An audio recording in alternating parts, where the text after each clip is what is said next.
Anak? Oh, Nay, gising ka pa? May ibibigay lang ako sa'yo. Oh, eto. Good luck to, ha? Dreamcatcher to, Nay, ah. Oo, anak. Ang sabi nila, magsabi ka lang ng wish mo dyan, matutupad. Malay mo naman, di ba? Thank you, Nay. Dreamcatcher. Matry nga to. Sana maging top 1 ako sa klase namin. Anak! Congrats! Bakit po, Nay? Ikaw daw ang top 1 sa klase nyo! Totoo ba, Nay? Totoo nga to.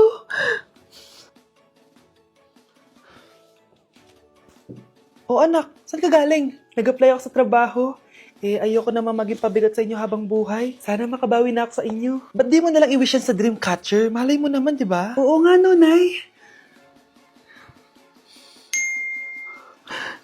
Nay! Tanggap na ako sa trabaho! Laki pa ng sahod ko! O, di ba? Sabi ko naman sa'yo, anak eh. Deserve mo yan. Nay, sa wakas, makakabawi na rin ako sa inyo. Bes, alam mo, ang yaman mo na. Bakit di ka pa mag-asawa? Ay naku, Bes. Kung may magkakagusto man sa akin, ang gusto ko, mabait at responsable. Parang si Joshua. Naku, Bes. Si Joshua pa. Puro trabaho yan. Hi, Scarlett. Pwede ba tayong mag-lunch together mamaya? Sure, sige. Siyan ba? Ayun. Oh, yan ang simula na love story nyo, ha? Ay, mahal. Grabe. Natupad na natin yung mga pangarap natin. May anak tayo. May malaki tayong bahay. May maayos tayong trabaho. Ay, sa wakas. Proud ako sa ating dalawa, mahal.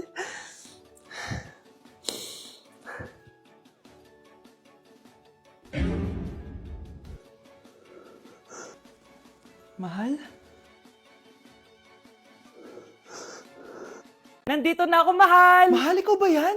Akala ko ba bukas ka pa uuwi? Siyempre, gusto kita i-surprise, mahal. Ito naman, puro ka surprise. Wait. Si tatay ba yun? Tara ate, silipin natin. Ang dami na nagbago sa bahay natin, mahal. Si tatay nga! Yay! Nandito na si tatay! Mga anak, namiss ko kayo! Namiss ka din namin, tay. Huwag ka nang babalik sa abroad, ah. Hindi ko na kayo iiwan, mga anak. Yes! Di na babalik si tatay sa abroad! Oh, ito. May regalo pala ako sa'yo, Scarlett. Wow! Ano kaya laman neto? Eto naman, gumastos ka pa. Hayaan mo na, mahal. Ngayon lang ako nakabawi sa mga anak ko. Meron din ba ako regalo, tay? Siyempre naman, ikaw pa ba makakalimutan ko, Brianna? Oh, ito. Yay! May regalo din ako! Oh, matulog na kayo, ah. Kami naman ang tatay mo yung magbabanding. Sige po, nay, matutulog na kami. Bubuksan ko na to. Tara na, mahal. May pasalubong din ako sa'yo sa kwarto. Tara na, mahal. A few moments later. Anong oras na? Bakit tumatawag si tatay? Hello, tay? Scarlett, umalis na kayo sa bahay na yan. Isama mo kapatid mo pati nanay mo. Bakit po? Nasaan kayo? Yung lalaking umuwi dyan kagabi, hindi ako yun, anak. Umalis na kayo dyan ngayon na.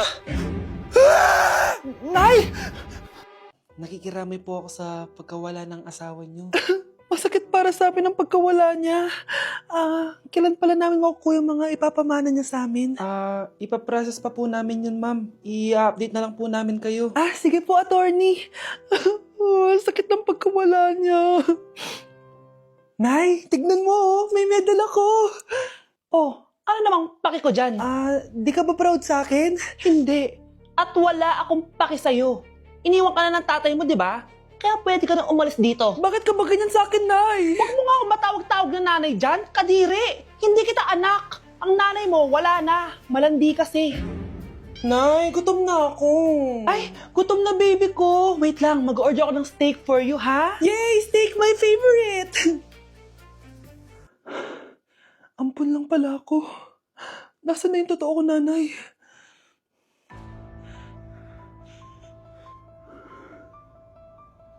Tulog sila.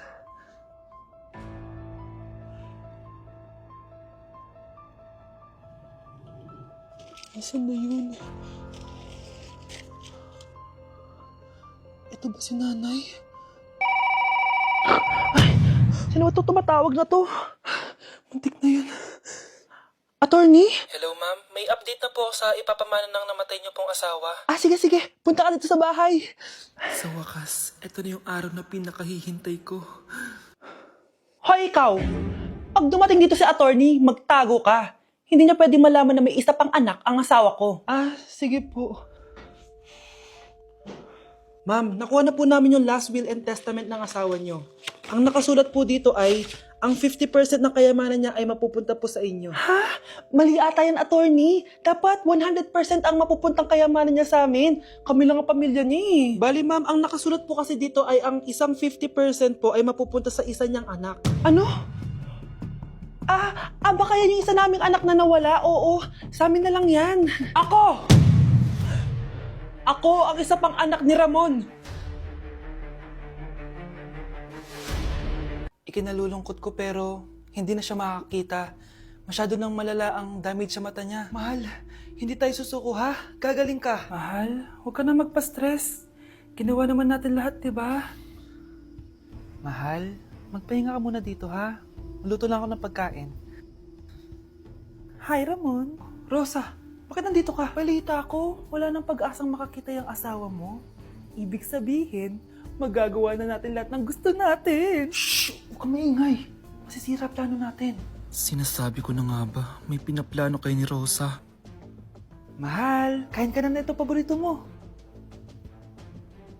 At talagang hinahayaan mo lang dito si Rosa, ha? Ano ba?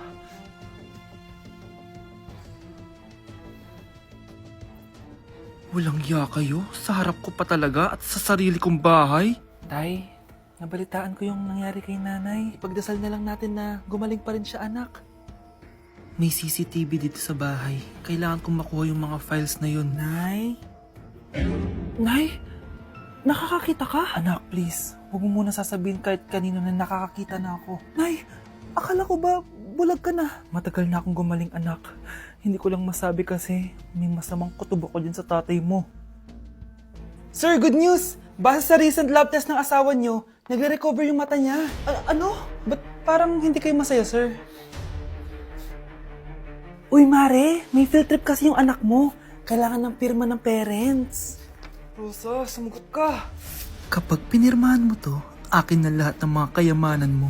Oh, pirmahan mo na. Tita, wala naman ako field trip ah.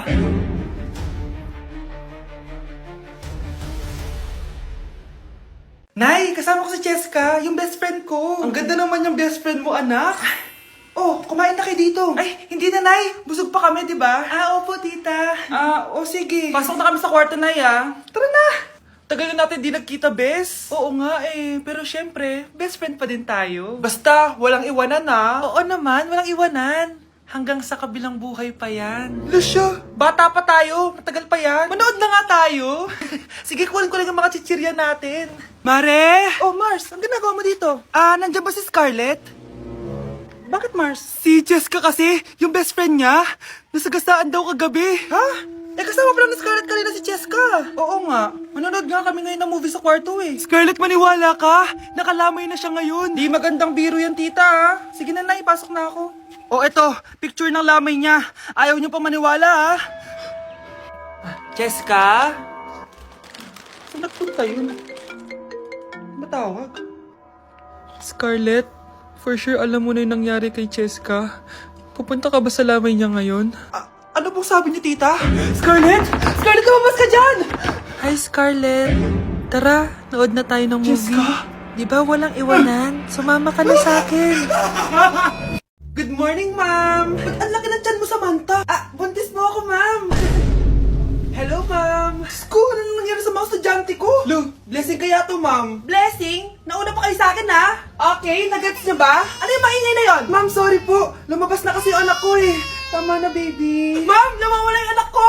Iniwan ko lang kanina dito, eh. Ilabas niyo na! Kit-kit mo? Hoy! Balik pa sa akin, anak ko! Anak mo pala to? O, salo! Yung bata! Be, may gatas ka pa dyan? Naubusan na ako eh. Ay, Be, bumili ka! Ano, pati gatas ng anak ko, ubusin mo din? Damot mo naman? Ang pangit naman ng anak mo. Aba, ano sabi mo? Che, TikTok muna ako. Uy, Be, puro ka TikTok dyan. Yung anak mo, lumabas na ng room. Baka malaglag yung sagdan. Halaan mo, para matuto siya. Hala, walang kwentang nanay to. Ay, kasama ko po yung crush ko. Hello po, tita. Saktong-sakto, nagluto ako ng masarap na pagkain. Talaga po, Nay? Halika dito, kumain muna kayo. Sige po, tita. Ito, masarap yan. Ako nagluto niyan. Mapapadami na lang po kain ko nito, Nay. Ang sarap nga po, tita. Di ba, Bi? Tita, nabubulunan po anak nyo. Anak! Anak! Anak! Anak! Anak! Anak! Anong gagawin natin, tita? Tumawag ka ng doktor! Sige po, tita! Nandito na ako! Dok, bilisan niyo, Dok! Na paano siya? Nabulunan po! May jowa pa siya? Importante pa ba yun? Ligtas mo anak ko! Ito na, ito na! Patay na siya! Anak! Patay na siya? Sayang, ka-crushback ko pa naman siya! Crushback mo ako? Pag ganyan mo lang sinabi, so tayo na? Mga anak ko, I got a new bag! Nay, bumili ka na naman? Ilang araw na tayong walang makain. Tapos inunan pa yan? Nay, nagugutom na ako. Kayong dalawa, wala kayong karapatan magreklamo ha? Anak lang naman kayo ng tatay niyo sa una niyang asawa. Tatawag ko kay tatay. Akin na yung cellphone mo. Hindi mo na ito makukuha sa akin. Ate, natatakot na ako sa kanya. Oh, ito, kumain ka na. Ate, ganito na lang ba talaga buhay natin? Hindi. Hahanap ako ng paraan para makausap si tatay. Love, padala ka naman ng 50,000, oh. Magbabayad kasi ako ng tuition ng mga anak mo. Tapos, ang dami pa nilang pinapabili. Tay, hindi totoo yan! Sinungaling siya! Wala na siya. Akala mo talaga makakasumbong ka? Talagang sinusubukan mo ko, ha? Walang iya ka talaga, tita! Ayan, diyan kayo nababagay. Ikukulong ko kayo dito. Wala akong pake kung anong mangyari sa inyo! Tay, tulungan mo kami. Ate, mamamatay na ba tayo dito? Tiwala lang, Kyle. Kakayanin natin to. Kyle? Ang taas ng lagnat mo. Tita, tulong! Dali natin sa hospital si Kyle! Ang ingay naman ng mga yun. May bago na naman akong bag. Kyle! Delivery po. Salamat naman, dumating na yung bago ko cellphone. Oh, ano pa ginagawa mo dyan? Binayaran ko na to sa online. Tama nga sila. Inuubos mo lahat ng pera ko sa mga luho mo. Ha? Ramon? Umuwi ka? Kukulong ko kayo dito. Wala akong pake kung anong mangyari sa inyo. Grabe ng pinagagawa ng babaeng to. Ginagawang hayop ang mga bata. Ramon, kailangan mo nang umuwi dito. Walang iya talaga yung si Rosa. Lumayas ka na dito, ha? Ayaw ko makita yung pagmumukha mo. Tsaka lahat ng mga pinambibili mo, bayaran mo to sa akin. Tapos na ang maliligayang araw mo. Tulong! Scarlett? Scarlett? Tay? Kyle! Okay na si Kyle. Buti na lang, agad niya siya nadala dito. Sorry mga anak. Kung alam ko lang, uuwi ako agad. Tay, ang importante, nandito ka na. Yay! Nandito na si tatay! Makakain na ulit tayo ng masarap, ate! Huwag kayong mag-alala, anak. Hinding-hindi na kayo malalapitan ng babaeng yon. Pangako.